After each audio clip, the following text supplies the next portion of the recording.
full speed ahead. Salvatore's coming tomorrow. My fevers kept me away just when there was a lot for us to talk about, Christo was saying to Baltasar in his shop. Cock your ears, brother, and don't interrupt me, so's I won't forget anything. Still weak after the fever, Christo paused, marshalling his thoughts, then continued. We've done a hell of a lot for Zarita, brother. He's more brass than both of us, but he's out to get still more. He wants to catch the sea devil. Baltasar made to speak. Hold it, brother, else I forget something. Zarita wants the sea devil to slave for him. And do you know what that sea devil is? A regular treasure. Untold riches. The sea devil can pick pearls from the sea bottom, any amount of him.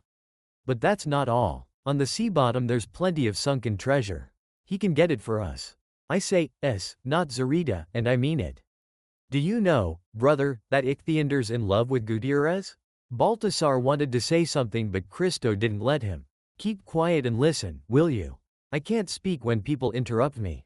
Yes, Ichthyander's in love with Gutierrez. There isn't much gets past me. When I twigged that I told myself, not a bad thing that, I said. Let him fall in love with her good and proper. He'll make a better husband and son-in-law than Zarita. And Gutierrez too loves Ichthyander. I've shadowed them, not interfering with Ichthyander in any way. Let them meet as often as they wish, I thought. Baltasar sighed but did not try to say anything. And that's not all, brother. Listen further. I'd like to recall to your memory things that happened many, many years ago. About 20 years back it was, you'll remember, I was accompanying your wife home from a visit to her people. We'd been to the mountains to bury her mother. On the way your wife died, giving birth to a dead child. At that time I didn't tell you everything. Wanted to spare your feelings. Here's the whole story. Your wife did die on the way here, that's true, but the child was born alive, though very weak. It was in a small Indian village it all happened. And an old woman told me that a great miracle worker, God Salvatore, lived not far away. Baltasar became all ears. She advised me to carry the child to Salvatore, saying he'd cure it. I did as she told.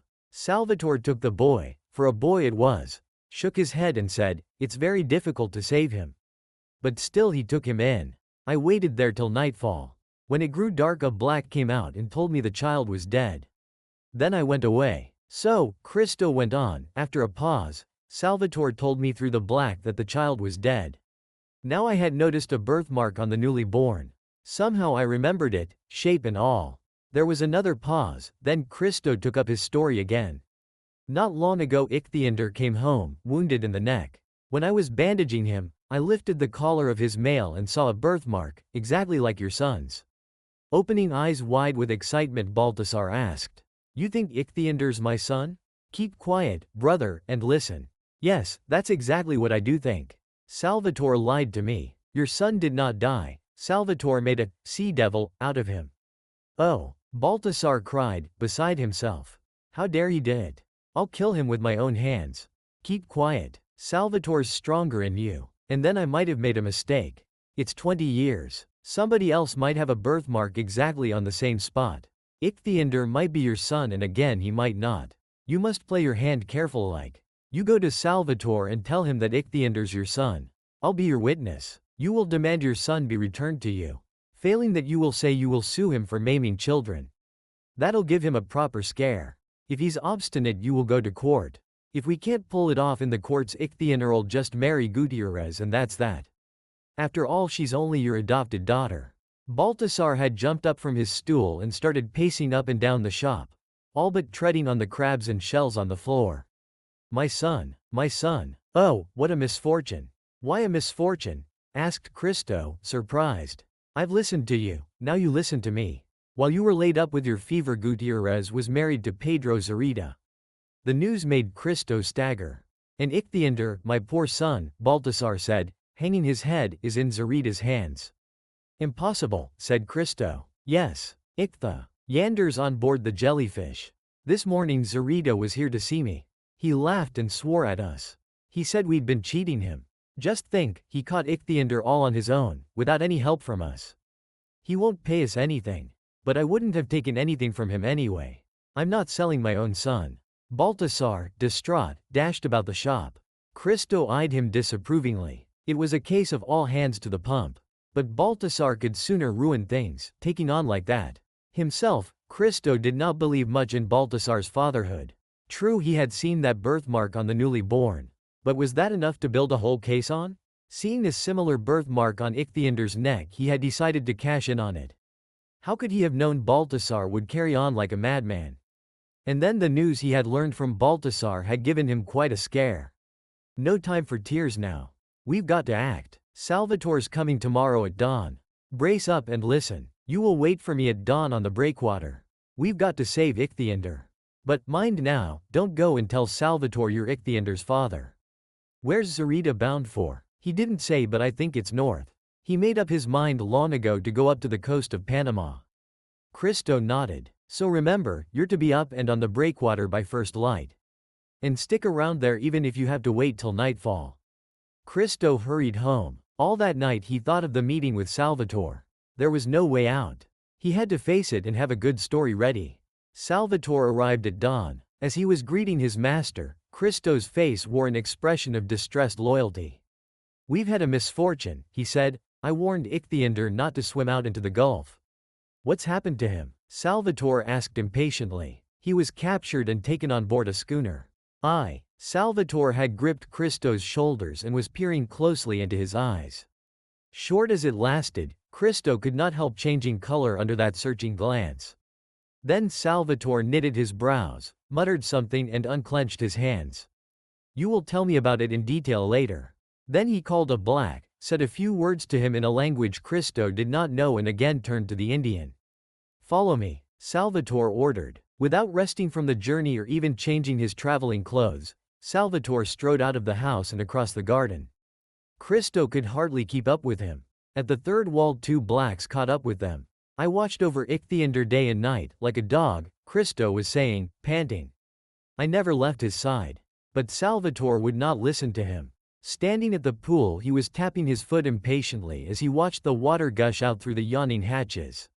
Follow me, Salvatore ordered again and hurried down the steps that led underground. Christo and the two blacks followed the doctor into the darkness. Salvatore ran down the steps, taking two at a time, apparently quite at home in the maze of subterranean passages. On the bottom landing, Salvatore did not turn on the light as once before but, after a moment's feeling about with his hand, opened a door to his right and strode on along a dark corridor. There were no steps there and, despite complete darkness, Salvatore was going very quick now. I hope to God there are no man-traps here, Christo was thinking, hurrying after Salvatore. They had been going quite a long time when Christo felt the floor begin to slope down gently. He thought he could hear a faint splash of water. Then their journey was over. Salvatore, who was well ahead of them, had stopped and switched on the light. Christo found himself in a large cave, standing on a piece of stone flooring set into the big oblong of water that converged with the sloping ceiling at the far end. On the water, at the edge of the flooring, Christo saw a midget submarine. The little party went on board the boat. Salvatore switched on the light in the cabin, while one black was battening down the upper hatch and the other revving the engine. Christo felt the boat shudder, slowly turn round, submerge and as slowly move forward. After 2 minutes or so they surfaced. Salvatore and Christo came out on deck. Christo had never been on board a submarine before and looked round with interest. Where are Ichthiander's captors heading? Up north, along the coast, said Christo. I hope you will forgive my boldness, master, if I suggest you take my brother along. He's been warned and is waiting on the shore. Whatever for? Ichthiander was captured by the pearl trader Zarita. How do you know all this? Salva took him up short. I described the schooner to my brother and he was sure it was Pedro Zarita's jellyfish. My guess is Zarita wants to use Ichthiander for pearl diving. And Baltasar, that's my brother Tilda, knows all there is to know about the pearling grounds round here. You'll find him useful. Salvatore pondered. Good. We'll take your brother along. The boat veered shorewards where Baltasar could already be seen waiting to be picked up.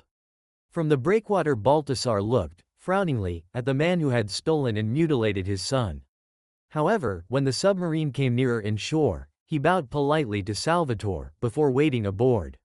Full speed ahead, ordered Salvatore. He stayed on deck, planted firmly, peering into the wide ocean. The extraordinary prisoner. Zarita removed Ichthiander's manacles as he had promised, gave him some clothes and took him to the river, where he even let him collect his gloves and goggles. But as soon as they were on board, the jellyfish Ichthyander was seized by the crew, acting on Zarida's orders, and locked in the hold. At Buenos Aires, Zarida made a short stop to take on stores. He went to see Baltasar to show off his luck and then pulled out of harbor and hugged the coast, making for Rio de Janeiro. He intended to run north the length of South America and only start pearl diving in the Caribbean Sea. Gutierrez he had accommodated in the captain's cabin. He had assured her that he had let Ichthyander go in the Rio de la Plata. However, she soon knew it wasn't true.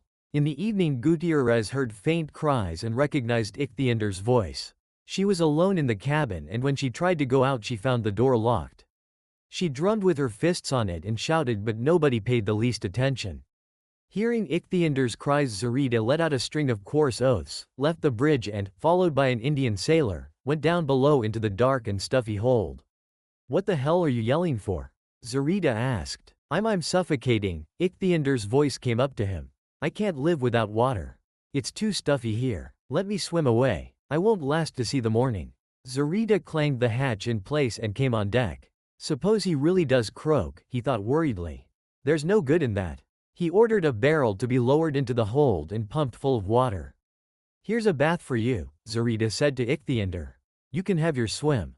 And tomorrow I'll let you swim in the sea." Ichthyander got into the barrel. The Indian crew pressed round the hatch, in goggle-eyed wonder. They did not know yet that the prisoner was the sea devil in flesh. "Get the hell out of here," Zarida shouted at them from the hatchway. Far from being able to swim, Ichthyander could not even stretch full length in the barrel and had to crouch for a full dip. Besides, the barrel had been used for keeping salt pork in, and the water in it was soon giving off a foul stench, making things not much better for Ichthyander than they had been before. Meanwhile, the schooner sped north, running before a fresh southeasterner. Zarida went down to his cabin from the bridge in the bleary pre-dawn hour. He hoped his wife would have been long in bed. But he found her sitting up at the narrow table, her head resting on her arms. On his entry, Gutierrez rose, and in the dim light of the lamp hanging from the ceiling he saw a pale, determined face. "You deceived me," she said in a hollow voice. Somewhat disconcerted, even embarrassed, under his wife's glaring eyes, yet anxious to conceal it, Zarida affected an "I'm sure I don't know what you mean" expression and gave his mustache a smart twist. "Ichthyander chose to stay on board the jellyfish to be near you," he said banteringly. "That's a lie. You're a mean and despicable man. I hate you all." Without warning, she snatched a dagger from its place on the wall and swung it at Zarida. "Oh ho," said Zarida as he caught her hand and gave it a savage squeeze that made her drop the weapon. Then he kicked the dagger out of the cabin and let go of his wife's hand. "That's better," he said. "A drink of iced water should do your nerves a power of good." And he went out and locked the door. As he came out on deck, the eastern horizon was turning rosy while the still hidden sun had set the flimsy clouds afire. Salty and fresh, the morning breeze filled the sails. Seagulls wheeled above, on the lookout for unwary fish. When the sun had come up, Zarida was still pacing the deck, his hands clasped behind his back. "Well, I've managed worse things, haven't I?" he finally said to himself. Then he ordered the crew to furl the sails. Presently the jellyfish was riding at anchor on the lumpy seas. "Fetch the prisoner and the chain," Zarida ordered. He'd been itching to test Ichthyander's performance as pearl diver since he'd brought him on board. Besides, he'll perk up a bit in the water, he thought. 2 Indians frog-marched Ichthyander out on deck to the mizzen and stopped there. He threw a glance round him. The ship's rail was only a few paces away. Without warning, Ichthyander lunged for the rail and was about to jump overboard when Zarida's heavy fist caught him on the side of his head. He dropped without as much as a groan. "Haste doesn't pay," Zarida said sententiously. There was a clang of iron as one of the sailors lugged out on deck a coil of thin chain ending in a band, also made of iron. Zarida adjusted the band round the still unconscious amphibian's middle and locked it. "Pour some water on his head," he told the sailors. After a while the young man came to himself and stared, bewildered, at the chain to which he was shackled. "That's to stop you running away," Zarida explained. "I'm going to let you into the sea. You'll be looking for pearl shells for me.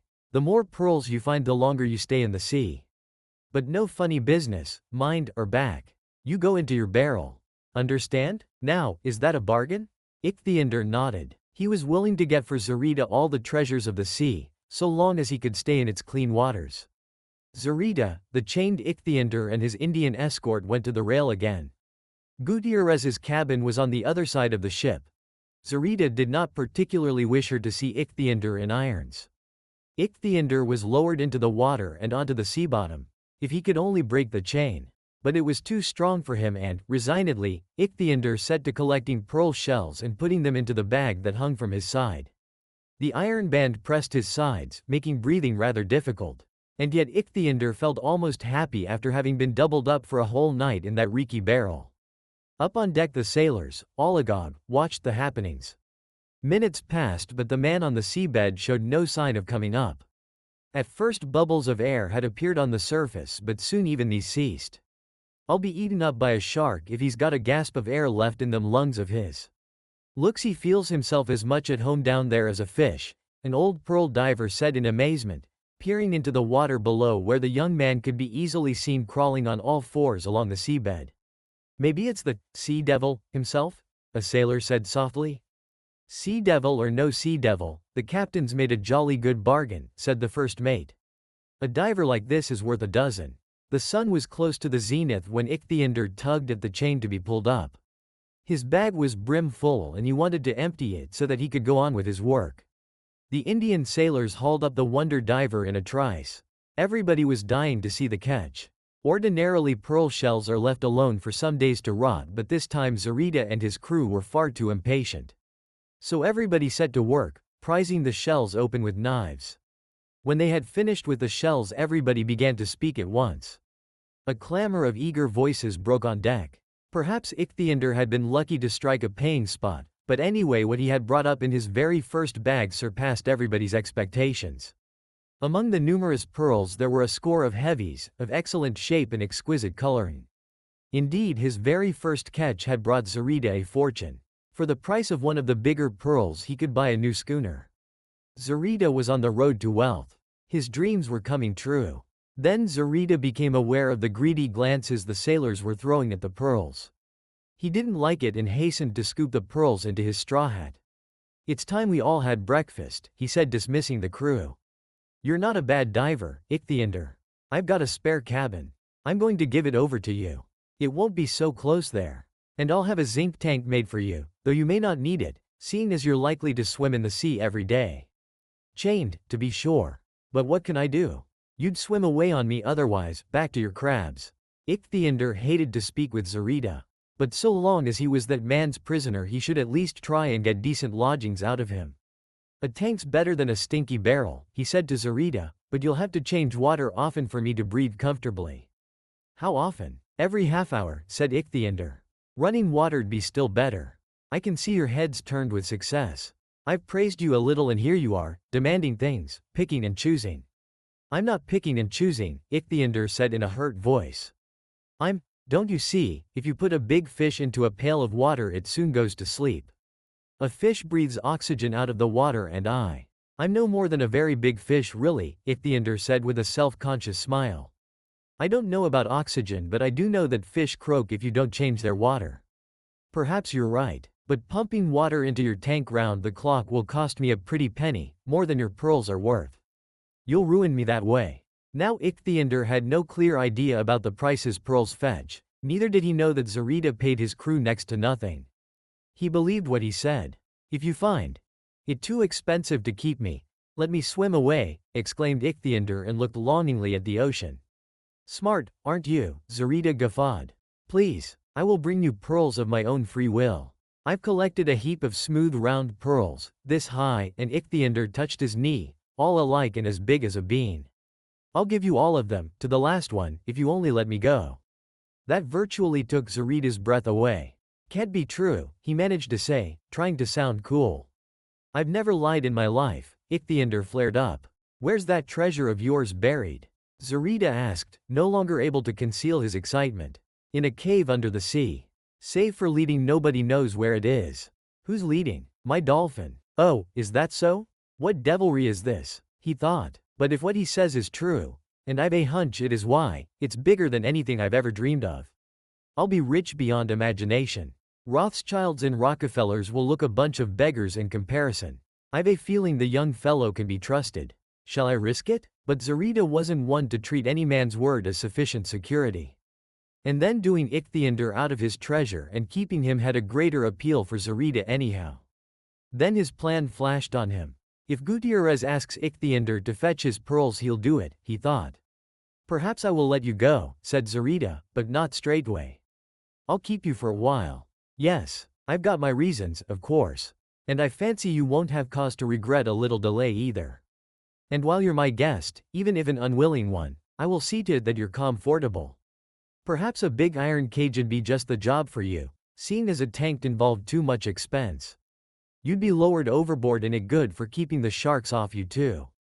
Yes, but I must sometimes breathe air as well. Well, we'll have you pulled up for that. That'll be cheaper than pumping water into a tank. In a word, I'll see to everything, you'll be pleased. Zarita was in excellent spirits. He even ordered a tot of rum to be issued to all hands at breakfast, something that was never done on board his schooner. While Ichthyandr was being taken back into the hold awaiting a tank or cage, Zarita went below and unlocked the captain's cabin.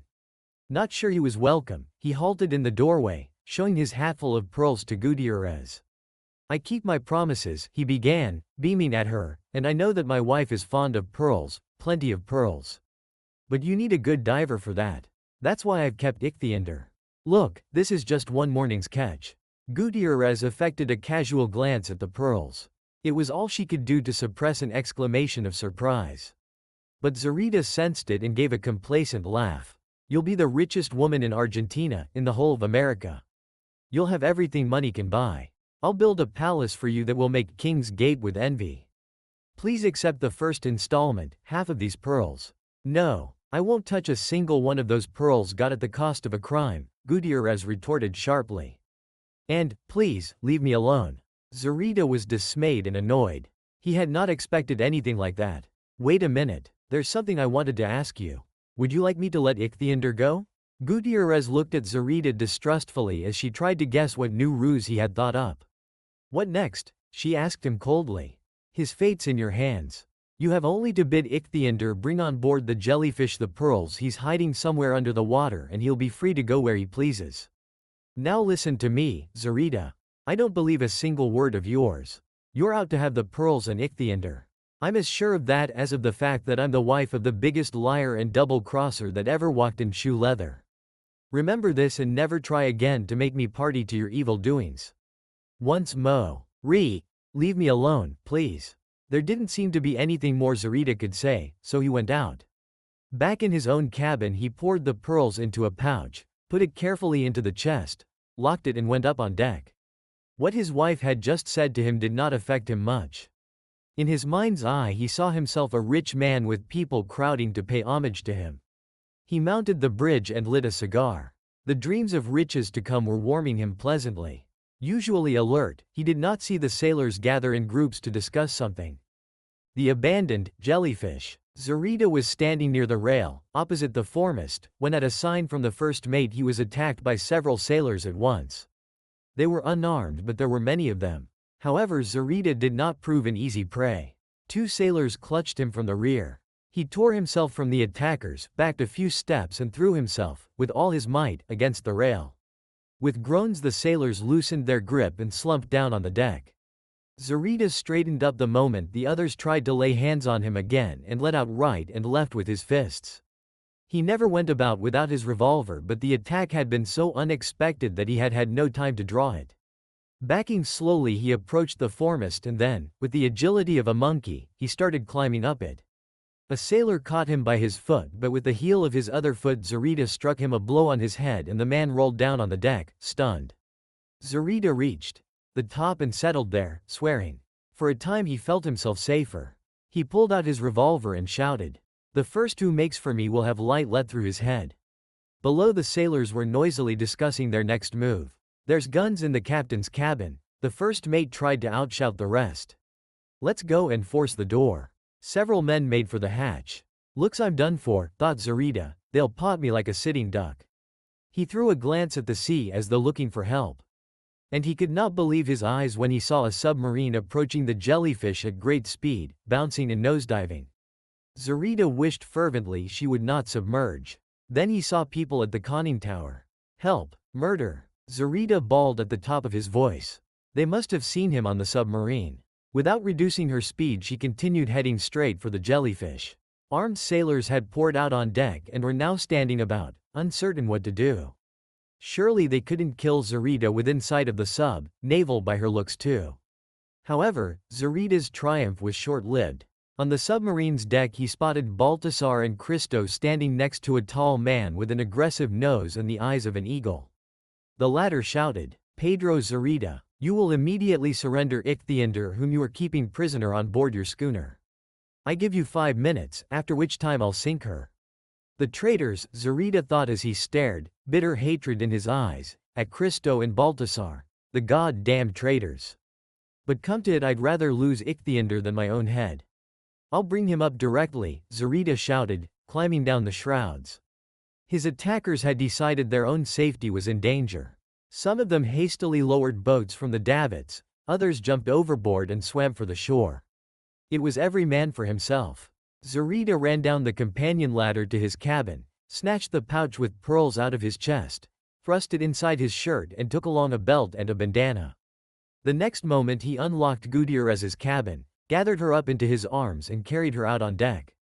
"Ichthyander's a bit unwell. He's in the boat," Zarita said as he put her into a boat, lowered it on the water and sprang in himself. The submarine could not give the boat chase for the water was too shallow for her. But Gutierrez had already recognized Baltasar on her deck. "Father, save Ichthyander. But she could not finish, for Zarita gagged her with the bandana and started, hurriedly, tying her arms with the belt.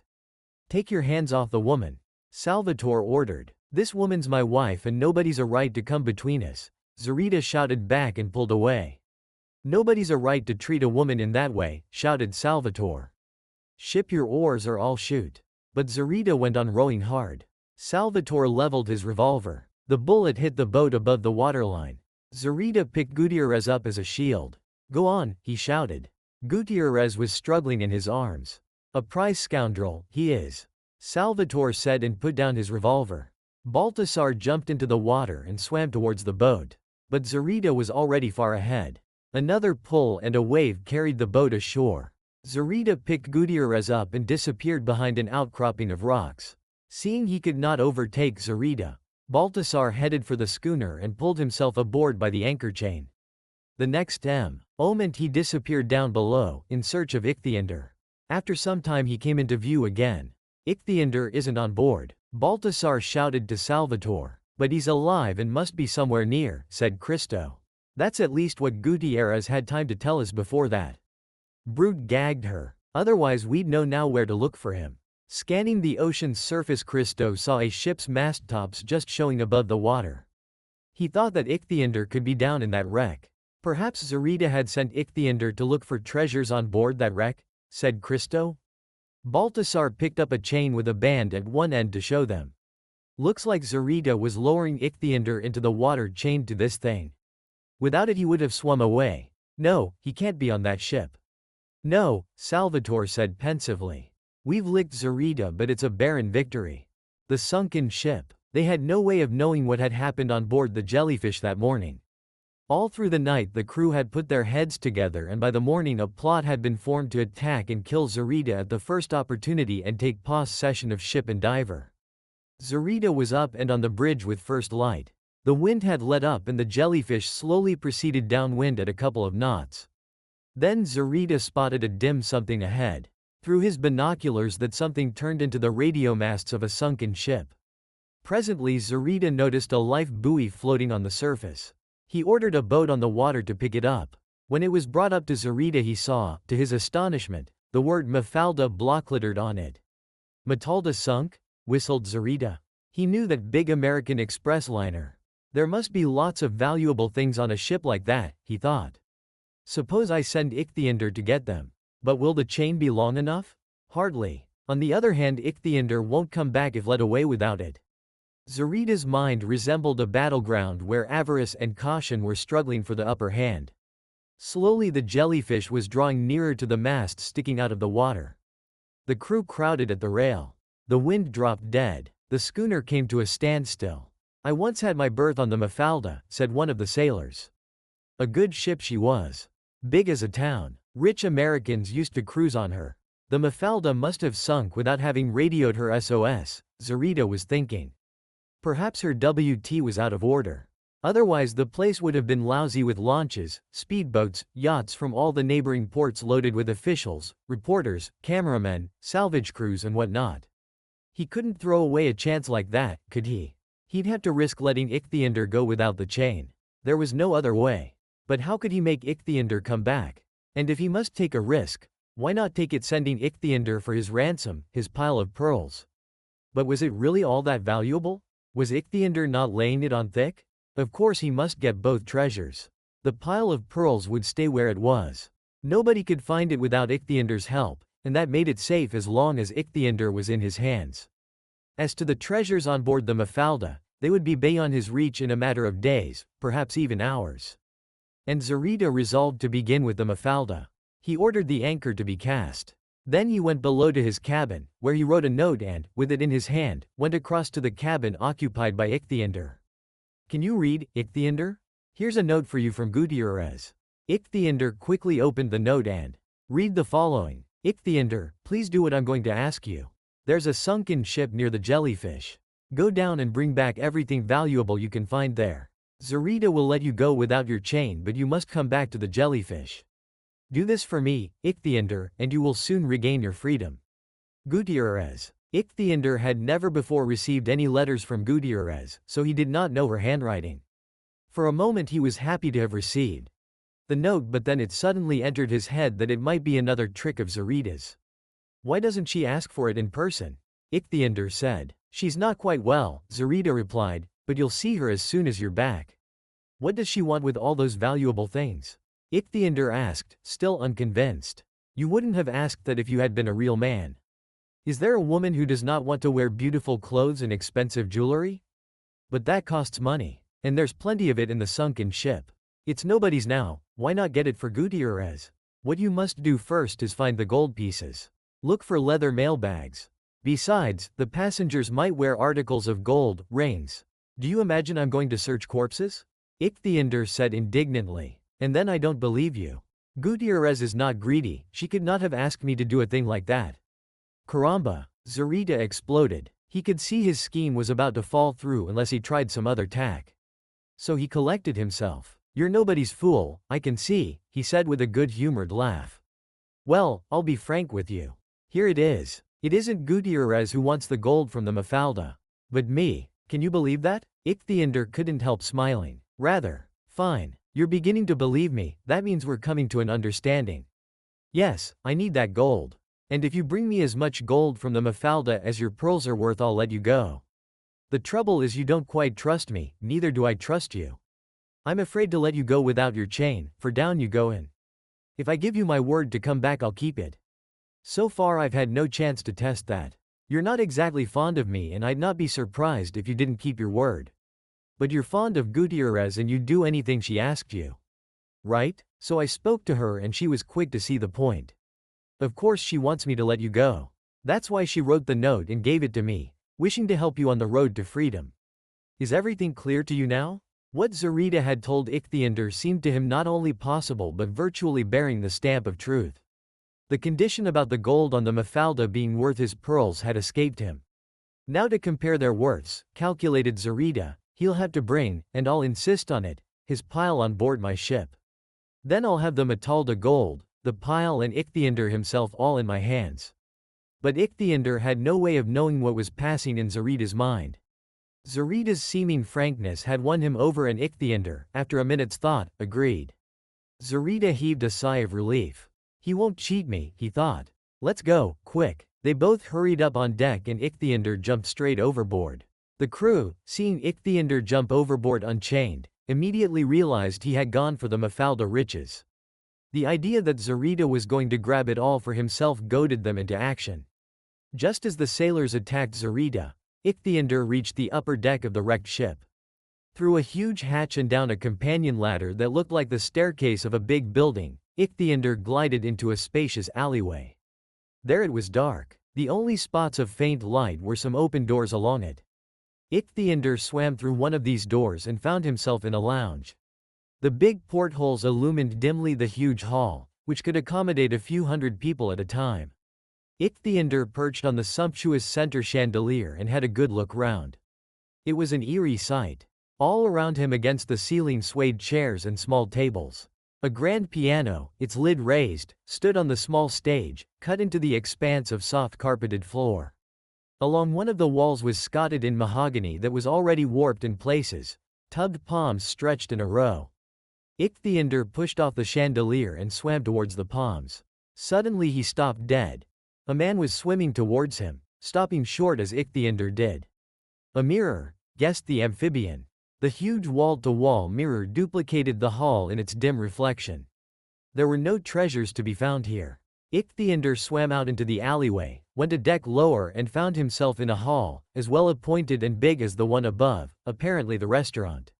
Scattered on the bar counters and near them were wine bottles, tins, cartons. Most bottles had the corks pushed in by the pressure of the water, while some of the tins were almost flattened. Places were laid on the tables, but most of the cutlery lay pell-mell on the floor. Ichthyander headed for the cabins. Swimming in and out, he visited cabins that looked the last word in American comfort. They were all empty. Only in one cabin on the third deck he saw a swollen body, gently rocking near the ceiling. The passengers must have had time to cast off in boats, he thought. But down in third class, a terrible sight awaited him. The place was cluttered up with bodies of children and adults, men and women, white, Chinese, Negroes, Indians. Obviously the ship's crew had rushed to the rescue of the first-class passengers, leaving the rest to fend for themselves. In the resulting stampede, people had pressed round the few exits, crushing each other to death, blocking the way up and to life for others. The doors of some of the cabins were blocked by corpses so that Ichthyander could not manage a look inside. The water, coming through the open portholes into the long alleyway, gently rocked the bloated corpses. Ichthyander felt frightened and hurried out away from this underwater graveyard. Surely Gutierrez didn't know where she was sending me, thought Ichthyander. Surely she couldn't possibly want me to pick the dead men's pockets and rifle their trunks. Of course not. That meant he had again fallen into a trap of Zarita's. So he resolved to come up and demand that Gutierrez come on deck and confirm her request. Quick as a fish, the young man went up through deck after deck until he was clear of the ship's hull. He surfaced and swam towards the jellyfish. "Ahoy, Zarita," he called. "Gutierrez." There was no reply. The silent jellyfish rocked on the waves. Where have they all gone to? Thought the amphibian. What's Zarita up to now? Cautiously, Ichthyander swam towards the schooner and scrambled aboard. "Hey, Gutierrez," he called again. "Here we are." He heard Zarita's voice that barely reached him from offshore. Ichthyander looked round and saw Zarita, peeping from behind some bushes on the shore. "Gutierrez is taken ill. Swim over here, Ichthyander," he shouted. She was ill and you would see her. Ichthyander jumped overboard and swam quickly shorewards. Ichthyander was already clear of the water when he heard Gutierrez's muffled cry. "He's lying. Run, Ichthyander." The amphibian turned, dived and swam away underwater. When he had put quite a distance between himself and the shore, he broke water and looked back. He could just make out something white fluttering on the shore. Perhaps it was Gutierrez bidding him farewell. Would he ever see her again? Quickly Ichthyander swam for the open sea, deserted but for a small vessel, low on the water, heading due south. She churned water open with her sharp bows, leaving behind a foamy wake. Humans are best left to themselves, thought Ichthyander, and diving steeply, was lost in the sea. Part 3. F.E. the long-lost father. Ever since that unsuccessful trip on the submarine, Baltasar had been in the blackest of moods. "Damn the whites," he was saying grumpily one afternoon, sitting all by himself in the shop. "They took our lands from us and made us their slaves. They maim our children and steal our daughters. They want to kill us off, down to the last babe in arms." "Hello, brother," he heard Christo's voice. "I brought news. Big news. Ichthyander's found." "What?" Baltasar sprang up from his seat. "Well, go on, for heaven's sake." "I'll go on if you don't chip in. If you do, I'll forget something." "He's come back. I was right that time. He was on that wreck." "Where's he now? At Salvatore's?" "Yes. I'll go to Salvatore and demand my son back." "He won't agree," Christo said. "And he forbids Ichthyander to swim out into the ocean." Sometimes I let him go though. He will. I'll kill him if he won't. Let's go, straightway. Christo waved his hands in alarm. Wait till tomorrow at least. I'd a hell of a job. I can tell you, getting permission to look up my granddaughter. He's turned so suspicious. He sure sees right into your heart with them eyes of his. Put it off till tomorrow, I say. All right, let it be tomorrow. Today I'll go to the Gulf. Perhaps I'll be able to see my son, even if only from afar. All that afternoon and night Baltasar spent on a cliff over the Gulf, peering into the waves. The sea was rough. The cold southerner blew in fierce gusts, carrying foam off wave tops and spraying the cliff with it. Surf pounded the shore. In and out of the racing clouds, the moon threw a fitful light on the waves. Try as he would, Baltasar could spot nothing in the seething ocean. Dawn came and found him squatting stock still on the cliff top. The ocean was less somber now but as empty as before. Then Baltasar stirred. His keen eyes had espied a dark object, bobbing up and down on the waves. A man. Perhaps, a drowned man? No, the man was floating stretched out on his back, his hands behind his head. Could that be him? Baltasar was not mistaken. It was Ichthyander. The old man rose and, pressing his hands to his chest, shouted, "Ichthyander, my son," and lifting his arms above his head took a dive. It was a deep dive, and when he broke water the man was gone. Baltasar dived again, but then a mammoth roller caught up with him, turned him, tossed him ashore and rolled back with a deep growl.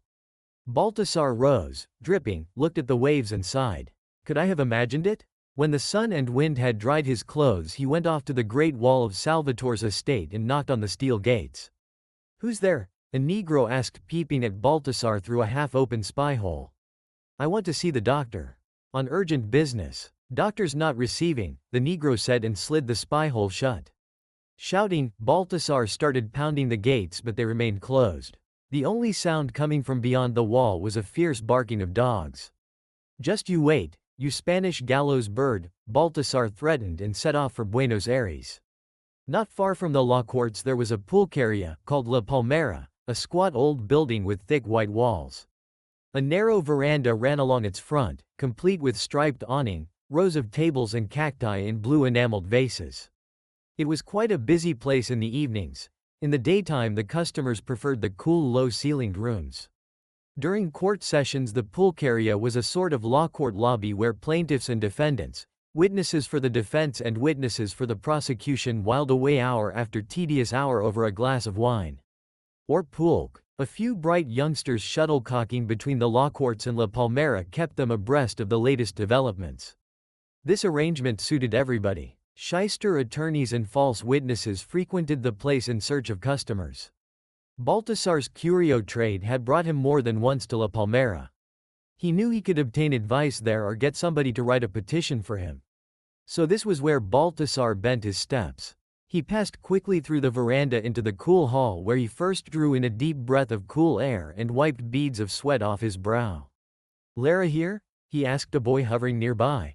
"Don Flores de Lara's here, sitting in his usual place," the boy replied promptly.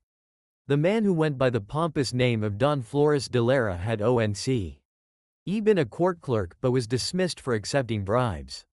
Now he had a big clientele of all those whose cases stood in bad need of expert advice. Baltasar had had dealings with the man before. Lara was sitting at his table near a broad-silled Gothic window. On the table within easy reach were a wineglass and a bulky brownish attaché case. Always at the ready his fountain pen peeped from the breast pocket of his worn olive-colored suit. Lara was fat, bald, red of cheek and nose, clean-shaven and proud. The light breeze that found its way into the room raised the remnants of his silver hair in a crown. The Sefior Chief Justice himself could not have been a grander sight. Seeing Baltasar approach, Lara threw him a casual nod and motioned him to a wicker chair opposite his own. "Pray be seated," he said. "What business brings you here? Would you like some wine? Pulque?" As a rule Lara did the ordering and his client the paying. Baltasar seemed not to hear him. "Important business, very important, Lara." Don Flores de Lara, the learned in the law, corrected him and sipped a little wine. But Baltasar let that go. "And what this important business of yours might be?" "You know, Lara, Don Flores de—" "Oh, leave your tricks for those who don't know you," Baltasar said with feeling. "This is important business, I tell you." Well then, out with it, Lara said in quite a different tone. Do you know the sea devil? Have not had the honor of meeting personally so far but heard a lot about, Lara said, relapsing into his fustian. Well, the one that everybody calls the sea devil is my son Ichthyandr. But that's impossible, exclaimed Lara. You must have been drinking, Baltasar. The Indian banged his fist on the table. I haven't had anything to drink or eat since yesterday, unless you call a few mouthfuls of seawater a drink. Then it's even worse. You think I'm loony? No, I'm as clear-minded as can be. Now, shut up and listen to me. And Baltasar told Lara the whole story. Lara listened to the Indian, deeply engrossed, his gray eyebrows invading his forehead. When the Indian stopped, forgetting all about his grand airs, he slapped the tabletop with a fat hand and shouted, Mil diablos. A boy in a white apron, a dirty napkin in his hand, ran to the table. What can I do for you? 2 bottles of iced sauterne, and turning to Baltasar, Lara said. Splendid. That's a peach of a case. Thought all that up by yourself, have you? To tell you the truth, though, your fatherhood's the weakest point in it. You don't believe me? Said Baltasar, flushing with anger. There, no offense meant, old boy. I'm only speaking as a lawyer, looking at your case with the eye of the law, if you know what I mean, and it's not got very strong legs to stand on, you know tilde I mean that last point. But we can stand it on stouter legs, I'm sure. Yes. And land a bit of money, too. It's not money I need, it's my son, Baltasar retorted.